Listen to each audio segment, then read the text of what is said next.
Welcome back, ladies and gentlemen, to another wonderful, fun-filled episode of Watch Me Wrench with your host, Mr. Watch Me Wrench. And when I say wonderful and fun-filled, I'm just kidding. This is going to be a quick video. I'm going to change the oil in my Corvette again. And the reason why I'm going to do it right now is because I'm a little disappointed in myself, because it is very important to have a good high-performance oil filter.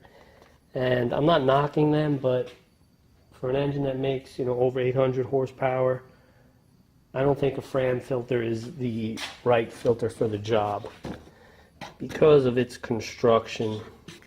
Again, I'm not knocking them, but just for everyday cars, it's perfect. I've never had a problem. I've been wrenching on cars for decades, and I've never had a problem. But for the Corvette, since it makes over 800 horsepower, I'm just not confident that the construction of this is sufficient.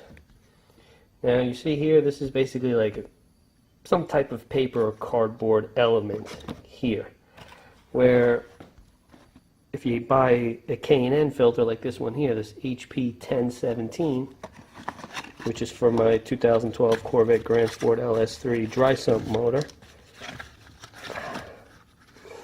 this filter, instead of this cardboard or paper material, actually has metal.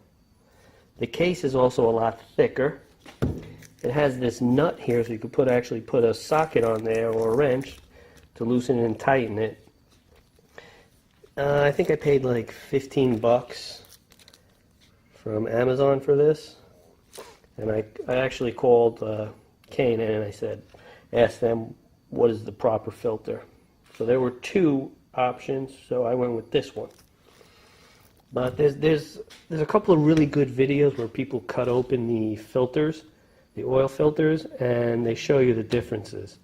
And if you watch those, and if you're running a high performance car, it's making a lot of power, trust me, you're going to change your filter. So I'm no longer going to be using, and I've always known that the Fram probably wasn't the ideal filter for my particular application, but it was just something that I always neglected. But now that the car is making over 800 horsepower at the crank, yeah, now it's time to go with a real strong, durable filter. There were other differences. This is a different material on the K&N. It's some type of rubber, but the one on here was thicker.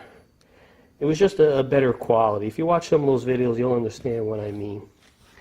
And of course, I'm going to put 10 quarts of Mobil 1 530. And I guess I'll show you guys how to do that in case you guys don't know how to change the oil in a C6 Corvette. Alright, I'll be back.